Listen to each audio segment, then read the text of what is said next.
अंदर कुछ और मैक्रो मॉलिक्यूल के बारे में।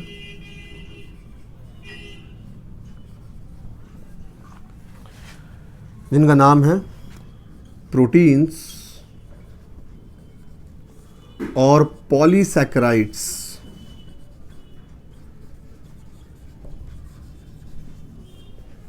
आज हमें इन दो मैक्रो मॉलिक्यूल के बारे में पढ़ना है। आप पिछली वीडियोस में अमीनो एसिड के बारे में पढ़ चुके हैं, लिपिड्स के बारे में पढ़ चुके हैं और न्यूक्लिक एसिड यानी कि स्ट्रक्चर ऑफ डीएनए के बारे में पढ़ चुके हैं। और आज हम देखेंगे ये प्रोटीन क्या होते हैं और पॉलीसैकेराइड क्या होते हैं। जरा ध्यान से सुनिएगा। प्रोटीन वो मैक्रोमॉलिक्यूल जो हमें मिला था एसिड इनसॉल्युबल पूल में। ये प्रोटीन आप जानते हैं अमीनो एसिड से बनता है, अमीनो एसिड से बनता है, एक पॉलीमर है, यानी कि ये किसी मोनोमर के बार बार रिपीट होने से बना हुआ एक मॉलिक्यूल है, एक पॉलीमर है और इसका मोनोमर है अमीनो एसिड। और ध्यान रखिएगा ये प्रोटीन एक होमोपॉलीमर नहीं, एक हेट्रोपॉलीमर है। What is heteropolymer? यानी कि ये किसी चीज के रिपीट होने से तो बन रहा है मगर इसमें एक ही तरह की चीज रिपीट नहीं हो रही, इसमें 20 अलग अलग तरीके के अमीनो एसिड रिपीट हो रहे हैं। आप जानते हैं हमारी बॉडी के अंदर 20 से ज्यादा अमीनो एसिड हैं जो मिलकर प्रोटीन बनाते हैं। 20 से ज्यादा अमीनो एसिड, जिसमें से कुछ एसेंशियल हैं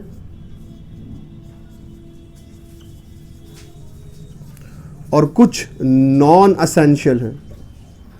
अब आपसे कोई पूछे कि जी कौन से एसेंशियल अमीनो एसिड होते हैं और कौन से नॉन एसेंशियल, कहना वो अमीनो एसिड जो हमारी बॉडी में खुद बन जाते हैं, वो अमीनो एसिड जो हमारी बॉडी बना लेती है उनको नॉन एसेंशियल अमीनो एसिड कहते हैं। और वो अमीनो एसिड जो हमारी बॉडी में नहीं बन सकते, उन्हें हमें डाइट में लेना पड़ता है, उन्हें एसेंशियल अमीनो एसिड कहते हैं। और ये अमीनो एसिड जब अपने बीच में पेप्टाइड बॉन्ड बना ले, अमीनो एसिड का स्ट्रक्चर जो आप बहुत अच्छे से पढ़ चुके हैं, तो ये अमीनो एसिड जब अपने बीच में पेप्टाइड बॉन्ड बना ले, ये पेप्टाइड बॉन्ड, तो ये प्रोटीन बन जाता है। इसलिए प्रोटीन का एक दूसरा नाम भी है पॉलीपेप्टाइड।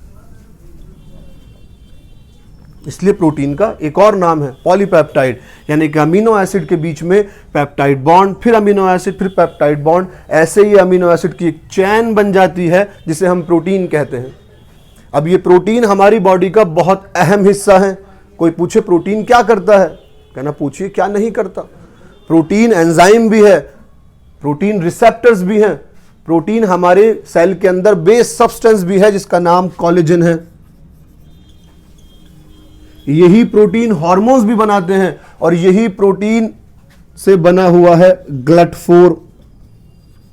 जब आप प्रोटीन हेडिंग खोलेंगे एनसीईआरटी के अंदर तो उसमें साइड में एक टेबल बना हुआ है जिसमें ये सारी चीजें लिखी हुई है।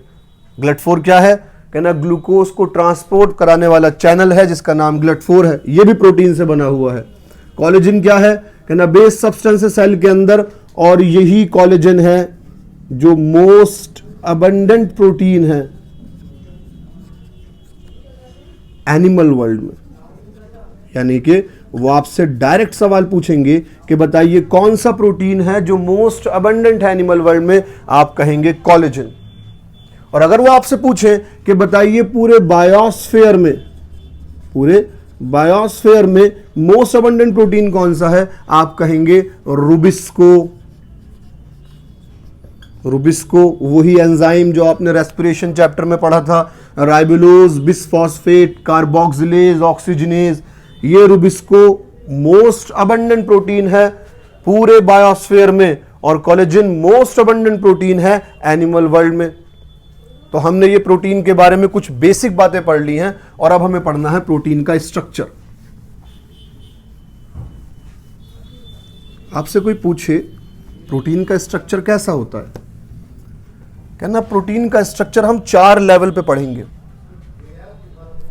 प्रोटीन का स्ट्रक्चर हम 4 लेवल पे पढ़ते हैं। एनसीईआरटी कहती है कि अगर आप किसी इनऑर्गेनिक केमिस्ट्री की चीज़ देखेंगे तो उनके लिए स्ट्रक्चर का मतलब बस ये फॉर्मूले होते हैं। किसी ऑर्गेनिक केमिस्ट्री की, मॉलिक्यूल की बात करें ऑर्गेनिक केमिस्ट्री में, तो उनके अंदर 2D स्ट्रक्चर बन जाता है, बेंजीन की रिंग बन जाएगी, और फिजिक्स के अंदर 3D स्ट्रक्चर पढ़ लेते हैं।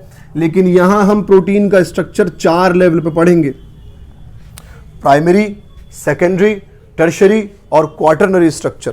प्रोटीन का स्ट्रक्चर हम 4 लेवल पे पढ़ेंगे। और सबसे पहला स्ट्रक्चर प्राइमरी स्ट्रक्चर।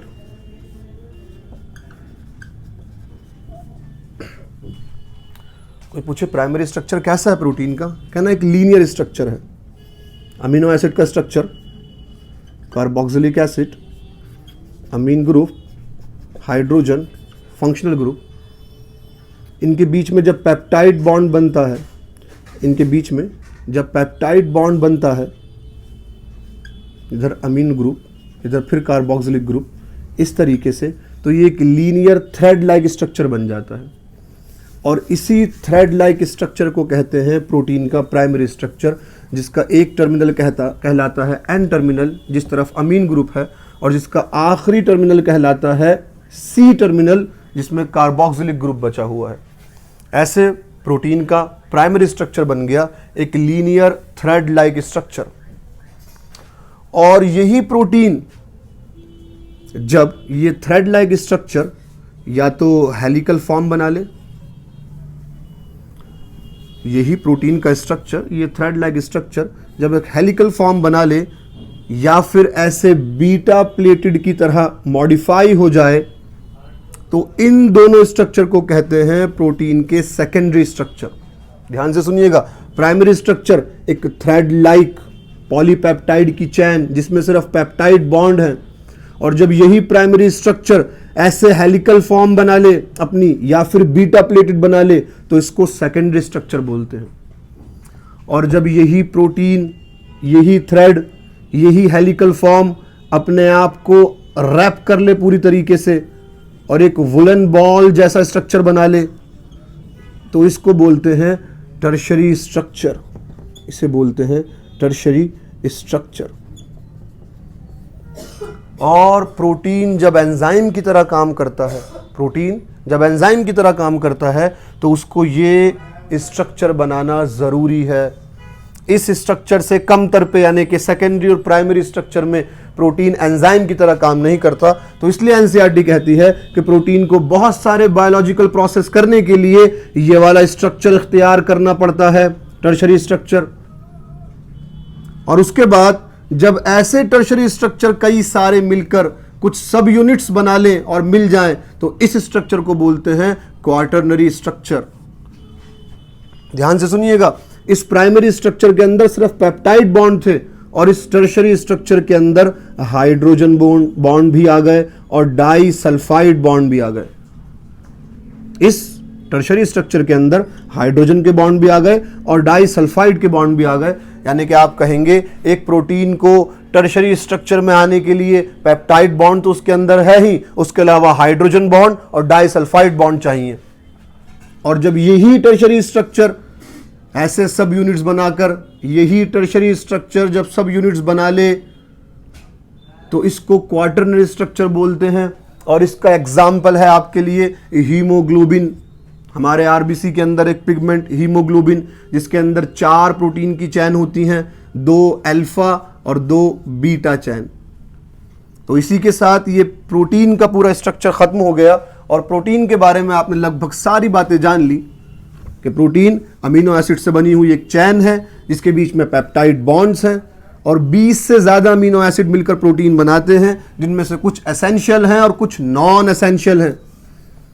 और इस प्रोटीन के 4 लेवल पर स्ट्रक्चर होते हैं, प्राइमरी, सेकेंडरी, टर्शरी और क्वाटरनरी। अब हम बात करते हैं एक छोटे से टॉपिक की, जिसका नाम है पॉलीसैकेराइड।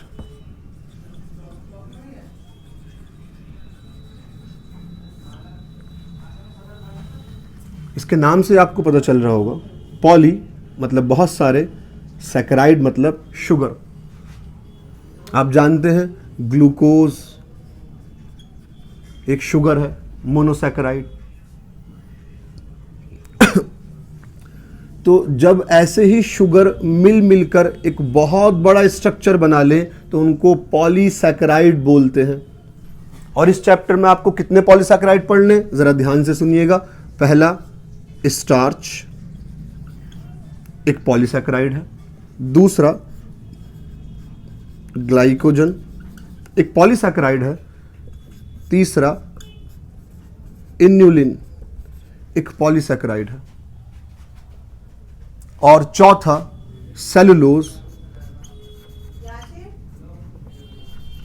एक पॉलीसैकेराइड है।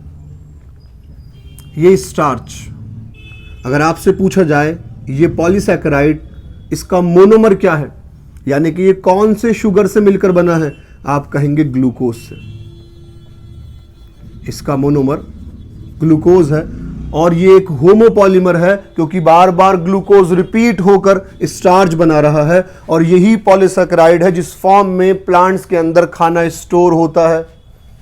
आपसे कोई पूछे ग्लाइकोजन किसका पॉलीसैकेराइड है, कहना ये भी ग्लूकोज का पॉलीसैकेराइड है, यानी कि ग्लूकोज बार बार रिपीट होकर ग्लाइकोजन बना रहा है, और यही एक पॉलीसैकेराइड है जिस फॉर्म में एनिमल्स के अंदर खाना स्टोर होता है।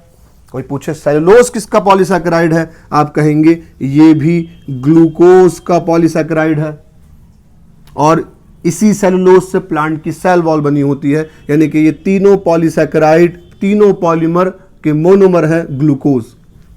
और कोई पूछे इन्युलिन क्या है, कहना ये एक पॉलीसैकेराइड है जिसका मोनोमर है फ्रक्टोज। ये पॉलीसैकेराइड जिनका एक एंड रिड्यूसिंग होता है और एक एंड नॉन रिड्यूसिंग।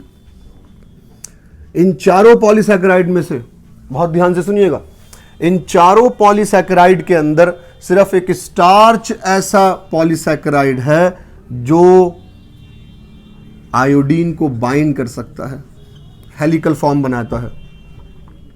इसलिए आपसे पूछा जाए कि स्टार्च के टेस्ट के लिए, स्टार्च की प्रेजेंस को जानने के लिए क्या करें, कहना आयोडीन का टेस्ट कर लो। ये स्टार्च आयोडीन को बाइंड कर सकता है, ये तीनों आयोडीन को बाइंड नहीं कर सकते। इसलिए जहां भी स्टार्च होगा, अगर वहां पे आयोडीन डाली जाए तो वो ब्लू कलर दे देगा। अगर ब्लू कलर हो गया तो हम समझ जाएंगे कि यहां पर स्टार्च मौजूद है। इसके अलावा कुछ पॉलीसैकेराइड कॉम्प्लेक्स होते हैं, यानी कि शुगर के साथ अमीनो एसिड भी जुड़ जाते हैं, अमीनो शुगर बोलते हैं उनको। जब शुगर के साथ अमीनो एसिड जुड़ जाएं तो उन्हें कॉम्प्लेक्स पॉलीसैकेराइड बोलते हैं, और ऐसे ही कॉम्प्लेक्स पॉलीसैकेराइड का एग्जांपल है नैग, एन एसिटाइल गैलेक्टोजामाइन, या फिर दूसरा है ग्लूकोजामाइन। और ऐसे कॉम्प्लेक्स पॉलीसैकेराइड ये एक मोनोसैकेराइड है, कॉम्प्लेक्स मोनोसैकेराइड, और इसका पॉलीमर बनता है कॉम्प्लेक्स पॉलीसैकेराइड जो पाए जाते हैं आर्थ्रोपॉड के एक्सोस्केलेटन में, जिसका नाम आपने सुना होगा काइटिन। यानी कि काइटिन भी एक पॉलीसैकेराइड है, कॉम्प्लेक्स पॉलीसैकेराइड, जो आर्थ्रोपॉड के एक्सोस्केलेटन में और फंजाई की सेल वॉल में पाया जाता है। इसी के साथ हमारा प्रोटीन का पूरा स्ट्रक्चर और पॉलीसैकेराइड टॉपिक